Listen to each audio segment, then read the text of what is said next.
तो आज हम 4 अप्रैल 2025 की करंट अफेयर्स पढ़ेंगे।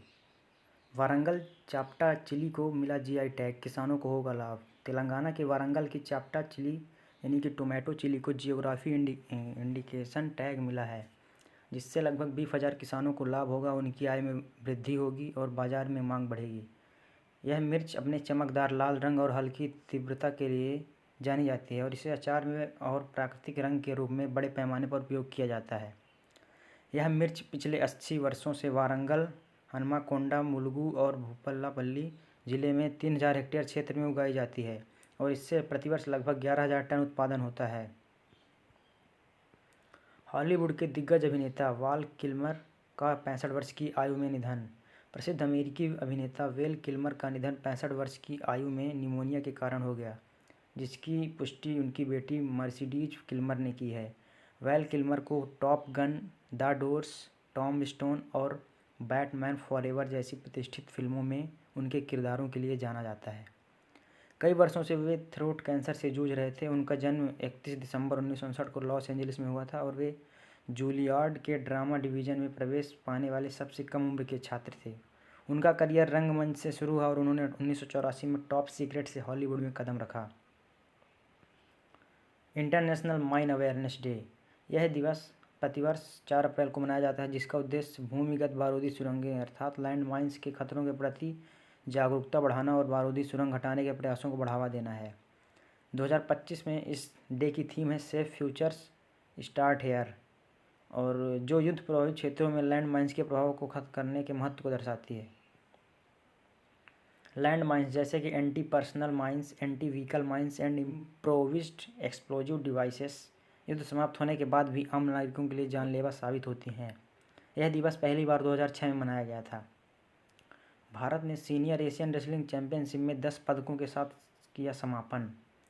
अम्मान में यह चैंपियनशिप आयोजित हुई थी, जिसमें भारत ने शानदार प्रदर्शन करते हुए कुल 10 पदक जीते। Free style and Greco Roman wrestling दोनों में भारतीय रेसलर्स ने दमदार प्रदर्शन किया। Manisha Bhanwala 62 KG gold medal जीता, और जबकि दीपक पुनिया ने और उदित और रितिका हुड्डा ने सिल्वर मेडल जीता। अंतिम पंघाल और दिनेश समेत 6 पहलवानों ने कांस्य पदक जीता। आंध्र प्रदेश की जीरो पॉवर्टी P4 पॉलिसी। स्वर्ण आंध्र 2047 विजन के तहत आंध्र प्रदेश सरकार 30 मार्च 2025 के दिन जीरो पॉवर्टी P4 पॉलिसी की शुरुआत करी थी, जिसका उद्देश्य 2047 तक गरीबी का पूर्ण उन्मूलन करना है। यह पहल P4 मॉडल, एक P का मतलब है पब्लिक, दूसरे का प्राइवेट, तीसरे का पीपल और चौथे का पार्टनरशिप, इस पर आधारित है, जो सरकार, निजी क्षेत्र और आम जनता के बीच साझेदारी को बढ़ावा देती है ताकि सतत आर्थिक सामाजिक विकास सुनिश्चित किया जा सके। इस नीति का मुख्य फोकस होगा आवास, स्वच्छता, नल का जल, LPG कनेक्शन, रूफटॉप सोलर सहित विश्वसनीय बिजली, हाई स्पीड इंटरनेट और उद्यमिता यानी एंटरप्रेन्योरशिप को बढ़ावा देना। निखिल सिंघल को उत्तर प्रदेश अनमोल रत्न अवार्ड से नवाजा गया। विगोर मीडिया वर्ल्ड वाइड के संस्थापक और नोएडा हाई राइज फेडरेशन के अध्यक्ष निखिल सिंघल को 31 मार्च 2025 को ताज लखनऊ में आयोजित समारोह में उत्तर प्रदेश अनमोल रत्न सम्मान से सम्मानित किया गया। इस कार्यक्रम का आयोजन तपस्या फाउंडेशन ट्रस्ट द्वारा किया गया था। यह सम्मान अखिलेश यादव द्वारा प्रदान किया गया और निखिल सिंघल को PR और रणनीतिक संचार यानी कि स्ट्रेटेजिक कम्युनिकेशन में उनके नेतृत्व के लिए मान्यता दी गई। अब शिव सुब्रमण्यम रमन बने PFRDA अर्थात pension fund regulatory and development authority के नए अध्यक्ष बने हैं। ये appointment committee of the cabinet ने शिव सुब्रमण्यम रमन को PFRDA का नया अध्यक्ष नियुक्त किया है। उनका कार्यकाल 5 वर्षों का होगा।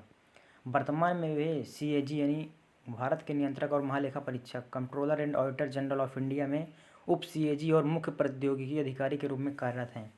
अब वे भारत के पेंशन सेक्टर की निगरानी करेंगे, जिसमें प्रमुख योजनाएं जैसे नेशनल पेंशन सिस्टम और अटल पेंशन योजना शामिल हैं। PFRDA वित्त मंत्रालय के अधीन एक वैधानिक निकाय है, जिसका उद्देश्य है पेंशन फंड प्रबंधन में पारदर्शिता और वित्तीय सुरक्षा को सुनिश्चित करना, सेवानिवृत्ति बचत को बढ़ावा देना, पेंशन क्षेत्र में सुधार लाना। आदित्य बिरला कैपिटल का आदित्य बिरला फाइनेंस लिमिटेड में विलय अर्थात मर्ज किया गया है।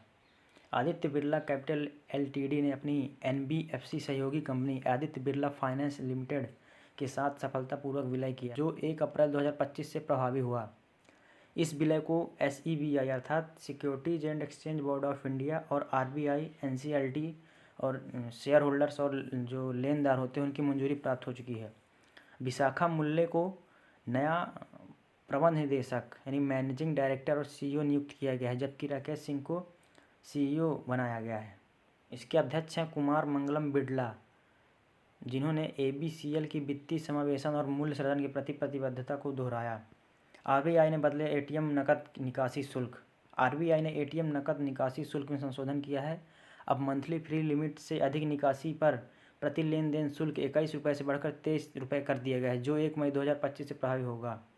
इस नई शुल्क व्यवस्था के तहत अपने बैंक के ATM से 5 मुफ्त लेन देन, मेट्रो शहर में अन्य बैंकों के ATM से 3 मुफ्त लेन देन, गैर मेट्रो क्षेत्रों में 5 मुफ्त लेन देन की सुविधा यथावत रहेगी। महाराष्ट्र के राज्यपाल CP राधाकृष्णन ने 62वें राष्ट्रीय समुद्री दिवस 62nd नेशनल मैरीटाइम डे और मर्चेंट नेवी वीक का उद्घाटन किया। 62वें राष्ट्रीय समुद्री दिवस और मर्चेंट नेवी वीक का उद्घाटन महाराष्ट्र के राज्यपाल CP राधाकृष्णन ने 5 अप्रैल 2024 को राजभवन मुंबई में किया। इस अवसर पर उन्होंने भारत के समुद्री क्षेत्र की भूमिका को विकसित भारत के लक्ष्य में महत्वपूर्ण बताया।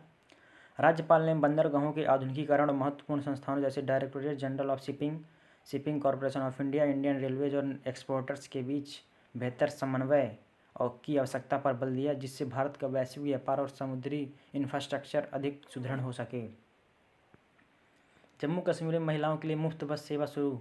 1 अप्रैल 2025 को जम्मू कश्मीर सरकार ने महिलाओं के लिए मुफ्त बस सेवा शुरू की, जिसका उद्देश्य लैंगिक समावेशी गतिशीलता को बढ़ावा देना है। इस सेवा की शुरुआत मुख्यमंत्री अमर अब्दुल्ला ने हरी झंडी दिखाकर की। अब महिलाएं पूरे केंद्र शासित प्रदेश में स्मार्ट सिटी ई बसेस और JKRTC बसों में निःशुल्क यात्रा कर सकेंगी।